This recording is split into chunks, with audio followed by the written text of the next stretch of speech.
Disclaimer. दोस्तों, ये कहानी केवल एक काल्पनिक रचना है। इसका वास्तविक जीवन से कोई भी संबंध नहीं है। कृपया आप कहानियों को मनोरंजन की दृष्टि से ही सुने। साथ ही अगर यह चैनल नॉवल स्टोरी 2.6 पर पहली बार आए हैं तो चैनल को सब्सक्राइब और वीडियो को भर भर लाइक करना ना भूले। धन्यवाद। एपिसोड 26। वो सभी सोफे पर बैठे थे कि वायु आन्या से बोलता है। वायु, प्रिंसेस, हमें बहुत भूख लगी है और बहुत देर भी हो गई है, कुछ बना दो ना। मोली, हाँ अनु, बहुत दिन हो गए तेरे हाथों का बना कुछ नहीं खाया। आन्या, पर हम क्या बनाएं, इतनी रात को बहुत टाइम लग जाएगा। आरव, आन्या क्या तुम्हें कुकिंग आती है? आन्या, थोड़ी सी। वायु, बना दो ना प्रिंसेस, हम मर जाएंगे। क्या आप अपने प्यारे से वायु की मौत का कारण बनना चाहती है? आन्या, अच्छा ठीक है, पर हम कुछ स्पेशल नहीं बनाएंगे, जल्दी से कुछ इंस्टेंट सा बना देंगे। वायु, हमें कुछ भी चलेगा। आन्या, क्या सब भी खाएंगे? उसने मालिक आरव एनके से पूछा, जिसपे उन्होंने भी हामी भरी।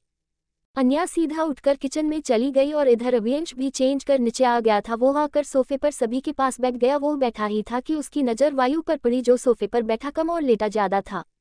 जिसे देख वो उससे गुस्से में बोलता है, अवियंश, यह क्या तरीका है बैठने का, तुम्हें क्या मैनर्स नहीं है? वायु, है मिस्टर रायजादा, पर अभी हम बहुत थक गए हैं इसीलिए आराम कर रहे हैं। अवियंश, वो तुम सीधे बैठकर भी कर सकते हो और नहीं तो अपने घर जाकर भी कर सकते हो। आई थिंक तुम्हारा काम हो गया है यहाँ।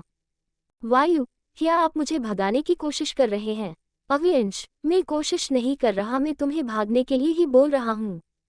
वायु, तो फिर वो तो आप भूल जाए, क्योंकि जब तक मेरी अन्या यहाँ पर है आपको मुझे झेलना ही पड़ेगा। अवियंश, अपनी बकवास बंद करो और सीधे होकर बैठ जाओ। वायु, नहीं मैं। वो अभी बोल ही रहा था कि मोली ने उसके कंधे पर एक चपत लगाई जा बोली, मोली। वायु, ठीक होकर बैठ जाओ, मैं भी तुम्हारे साथ काम कर रही थी ना, तो तुम मुझसे ज्यादा कैसे थक सकते हो? वाह, ये लगती है ना बेबी डॉल, तुम हमें कैसे मार सकती हो? इनको क्यों नहीं कुछ बोलती? हम यहाँ मेहमान हैं और ये हमसे मिसबिहेव कर रहे हैं। मोली, ये हमारा घर नहीं है तो बिहेव योरसेल्फ। वायु को आंखें दिखाते हुए बोली, जिसपे वो सड़ी सी शक्ल बनाते हुए सीधा होकर बैठ गया। फिर अवियंश मोली से पूछता है, अवियंश, तो मिस बजाज आप क्या काम करती है? अवियांश के उसे डायरेक्ट बात करने से मोली थोड़ी नर्वस हो जाती है। अब वो भी क्यों ना अपने क्रश को अपने सामने देख रही थी इतनी देर से, और अब तो वो सामने से उस बात कर रहा था। मोली थोड़ा नर्वस होते हुए जवाब देती है, मोली जी, मैं अन्नू आन्या के साथ ही हॉस्पिटल में काम करती हूँ। अवियंश, आप लोग किस डिपार्टमेंट में काम करते हैं और क्या आप दोनों की ड्यूटीज भी एक साथ होती है? मोली, हाँ वो कभी कभी। वो अभी इतना ही बोली थी कि पीछे से अन्या सभी को बुलाने या जाती और बोलती है, आन्या, चल ये सब, आप लोग अभी तक यही बैठे हैं, हमने टेबल पर खाना लगा भी दिया है।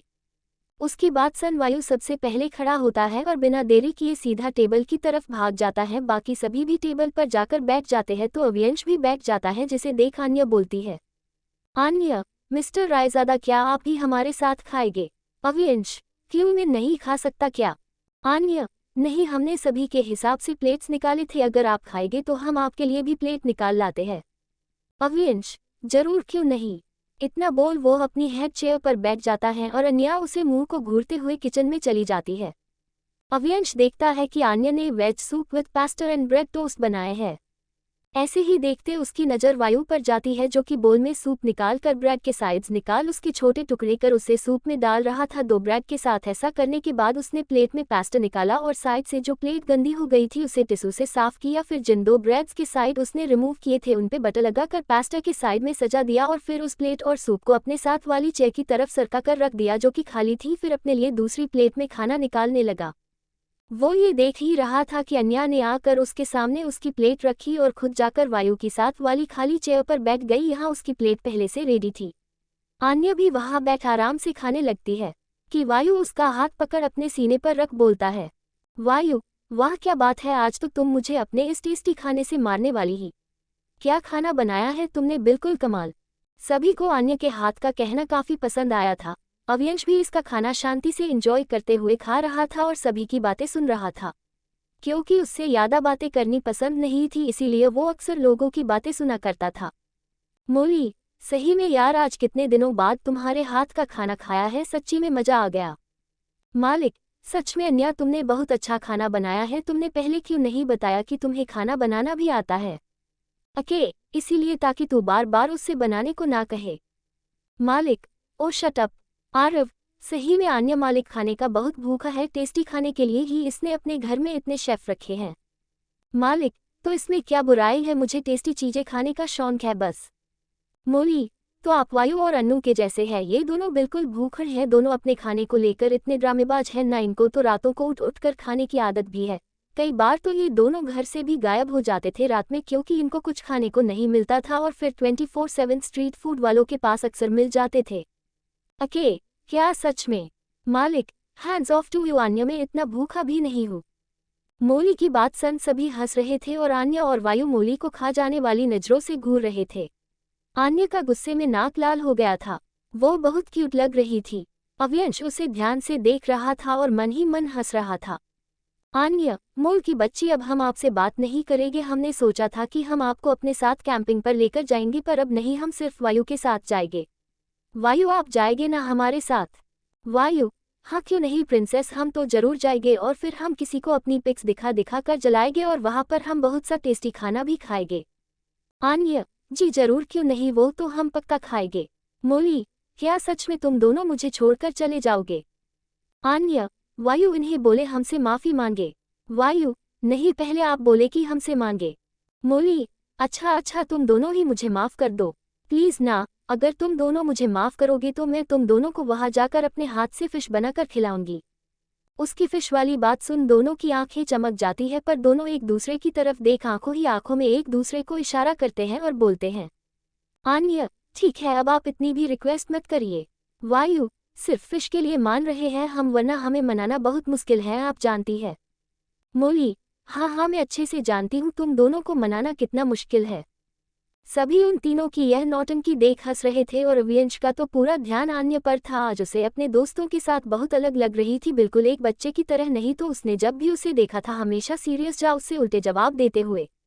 ऐसे ही बातें करते हुए ही सबका खाना हो गया था और अन्या ने मोली और वायु को कैंपिंग पे जाने का बताकर खुद के साथ जाने को भी मना लिया था।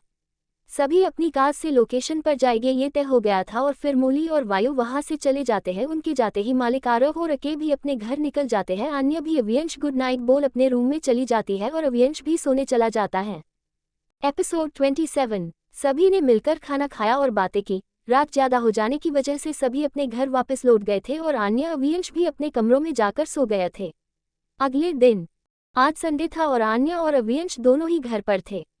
तकरीबन 8:30 बजे अव्यंश अपने लोअर और शर्ट में कमरे से बाहर हाल में आता है और सोफे पर बैठ जाता है अपना न्यूज़पेपर लेकर। वो अभी बैठा ही था कि उसे कुछ गिरने की आवाज़ आती है। पहले तो वो इस आवाज़ को इग्नोर कर देता है, पर आवाज़ फिर आती है जो कि सेकंड फ्लोर पर से थी। अव्यंश आवाज़ की दिशा की ओर चल देता है। ऊपर जाकर वो देखता है कि एक रूम में आन्या सारा सामान उठाकर एक खाली बॉक्स में डाल रही है। उसमें एक सिंपल सा लोअर टी शर्ट पहन रखा है और बालों को हर बार की तरह बन बना रखा है। वो कमरा पहले से ही काफी अच्छे से सजाया गया था, कोई भी वहां आराम से रह सकता था, पर आन्या ने सारा सामान निकाल दिया था, यहाँ तक कि उसने बेडशीट और कर्टन्स भी निकाल दिए थे। अभी वो रूम डेको का सामान जैसे कि शोपीस, फोटो फ्रेम्स उठाकर उस बॉक्स में रख रही थी। उन सब को रख वो पीछे मुड़ती है तो अव्यंश को वहां देख चौंक जाती है। आन्या, ओ मिस्टर रायजादा, आप यहाँ क्या, हमने आपको डिस्टर्ब कर दिया? अव्यंश, अब तुम ऐसे सामान उठाकर फेंकोगी तो कोई भी डिस्टर्ब हो जाएगा। क्या तुम्हें पता भी है मेरा ये सामान कितना महंगा है जिसे तुम ऐसे फेंक रही हो? आन्या, आप टेंशन मत लीजिए मिस्टर रायजादा, हम आपकी हर एक चीज को नोट कर रहे हैं, जाने से पहले हम सभी का हिसाब करके जाएंगे। उसकी जाने की बात सुन अव्यंश को बिल्कुल अच्छा नहीं लगा, पर वो अपने रूड ऑरा को बरकरार रखते हुए बोला, अव्यंश, वो सब तो ठीक है, पर इतनी सुबह ये सब अकेले करने की क्या जरूरत थी? आन्या, हम जल्दी उठ गए थे और वैसे भी हम बहुत बिजी हैं कुछ दिन, इसीलिए जल्दी काम खत्म करना चाहते हैं और अपने काम को लेकर हम किसी पर भी भरोसा नहीं कर सकते, इसीलिए हम नहीं चाहते यहाँ कोई भी आए। ये सब बोलते हुए उसका चेहरा बिल्कुल ठंडा पड़ गया था। अव्यंश उसके चेहरे के भाव देख सकता था, पर उसे भी कुछ समझ नहीं आ रहा था। अव्यंश, लगता है बहुत स्पेशल गेस्ट आने वाले हैं जिनके लिए तुम इतनी प्रोटेक्टिव हो रही है। आन्या, जी वो बहुत इम्पोर्टेंट है, उसने अपने चेहरे को जल्दी से नॉर्मल करते हुए कहा। इतना बोल वो साइड टेबल उठाकर बाहर ले जाने लगी, जिसे देख अव्यंश बोला, अव्यंश, अगर इस रूम का काम हो गया है तो चलकर पहले ब्रेकफास्ट कर लो, मैं भी थोड़ा फ्री हूँ, बाद में तुम्हारी हेल्प कर सकता हूँ। ये सब भी उसने बहुत मुश्किल से बोला था, क्योंकि इससे पहले उसने कभी किसी से ऐसे बात नहीं की। अन्या उसकी बात सुन उसकी तरफ पलटती है और थोड़ा मजाकिया लहजे में बोलती है, अन्या, क्या बात है, the great business tycoon mister Aviansh Singh Raizada हमारी हेल्प करने की बात कर रहे हैं। क्या आपकी तबीयत तो ठीक है ना मिस्टर रायज़ादा? अवियंश, मैं सिर्फ हेल्प करने की बात कर रहा हूँ क्योंकि यह मेरा घर है और अगर तुम ऐसे ही अकेली काम करती रही तो कहीं तुम मेरा घर ही ना तोड़ दो। अन्य, क्या ऐसी बात है, पर हमने तो बाकी रूम्स का काम फिनिश भी कर दिया, ये लास्ट था, इसके बाद हम बालकनी की तरफ जा रहे हैं।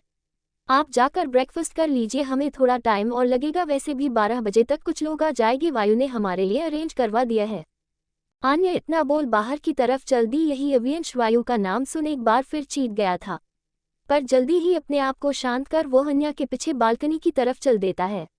वहां जाकर वो देखता है कि अन्या बालकनी के सोफे को हटाने की कोशिश कर रही है पर वो उससे हो नहीं पा रहा है। वो उसे ऐसा करता देख अपना सिर न में हिला अन्या के पीछे जाकर खड़ा हो जाता है और बोलता है, अवियंश, क्या कर रही हो, हटो यहाँ से, मैं करता हूँ। वही अन्या एकदम से अवियंश की आवाज़ सुन अपने पीछे पलटकर देखती है तो अवियंश बिल्कुल उसके पीछे ही खड़ा था। अन्या पलटते ही सीधा अवियंश के सीने से टकरा जाती है और गिरने लगती है कि अवियंश उसे पकड़ लेता है। अवियंश ने उससे पकड़ तो लिया था पर अवियंश से टकराने की वजह से अन्या के नाक पर लग गई थी, जिस वजह से अवियंश की बाहों में गिरते ही वो अपनी नाक पकड़ लेती है और रोती हुई आवाज़ में बोलती है, अन्या, मिस्टर रायज़ादा, हमें लग गई, क्या आप पागल हो गए हैं? ऐसे कौन पीछे आकर खड़ा होता है, हमें दर्द हो रहा है। उसकी आंखें बंद थी और अवियंश उसके चेहरे के बनते बिगड़ते भाव देख रहा था, पर उसकी पागल वाली बात सुन ऐसे ही गुस्से में बोला, अवियंश, क्या कहा तुमने, पागल? मुझे दी अवियंश सिंह रायज़ादा को, एक तो मैं यहाँ तुम्हारी हेल्प करने आया हूँ और तुम मुझे पागल बोल रही हो। अवियंश की बात सुन अन्या गुस्से में अपनी आंखें खोलती है और अपनी नाक छोड़ ऐसे ही अवियंश की बाहों में उसके कंधे पकड़कर उससे घूरती है। उसकी नाक सच में लाल हो गई थी। अवियंश देख सकता था कि उससे सच में लग गई है और शायद उससे दर्द भी हो रहा है। इससे पहले वो कुछ बोलता उससे अपने कंधे पर दर्द का एहसास होता है क्योंकि अन्या ने उसके कंधे पर चिकुंटी काटी थी, जिसे महसूस कर अवियंश उसे छोड़ देता है, जिसे अन्या सीधी खड़ी हो उससे बोलती है, अन्या, क्या हया मिस्टर रायज़ादा आपको लग गई? पर हम तो आपकी मदद कर रहे थे आपको होश में लाने की। उसकी यह बात सुन अवियंश उससे घूर के देखता है और कुछ बोलता कि अन्या पहले ही अपने हाथ अपनी कमर पर रख उसके थोड़ा करीब जाकर उसकी आंखों में देखते हुए बोलती है, अन्या, क्या ऐसे घूर कर क्या देख रहे हैं, हम कोई डरते नहीं है आपसे, समझे? तो यह अपनी आंखें बड़ी बड़ी करके हमें मत दिखाए। अन्या राठौर नाम है हमारा। अवियंश भी वैसे ही उसके चेहरे की तरफ झुककर बोलता है, अवियंश, हाँ मालूम है तुम्हारा नाम, क्या कर लोगी तुम, पीढ़ी सी लड़की? अन्या, क्या कहा, हम पीढ़ी कहाँ से लगते हैं, हमारी हाइट बिल्कुल परफेक्ट है, आप ही कुछ ज्यादा लंबे नहीं है, जिराफ की तरफ। अवियंश, क्या बोला तुमने मुझे, गिराफ तुम? वो अभी बोल ही रहा था कि किसी के खांसने की आवाज़ आती है, तो वो दोनों उस तरफ देखते हैं तो वहाँ मालिक खड़ा था जो उन दोनों को देखकर हंस रहा था। उसे देख वो दोनों एक दूसरे को देखते हैं कि वो कितने पास खड़े हैं, जिसे देख दोनों जल्दी से एक दूसरे से दूर होकर खड़े हो जाते हैं। जिसे देख मालिक आगे आकर बोलता है, मालिक, क्या बात है, क्या चल रहा है सुबह सुबह? अन्या, कुछ नहीं मालिक, हम तो बस काम कर रहे थे। आप इतनी सुबह कुछ काम था?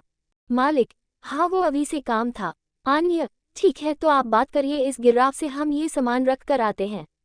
इतना बोल वो कुछ सामान उठा वहां से भाग जाती है और मालिक उसके मुंह से अवियंश के लिए जराफ सुन पेट पकड़कर हंसने लगता है और अवियंश जाती हुए अन्या को घूरकर देखने लगता है।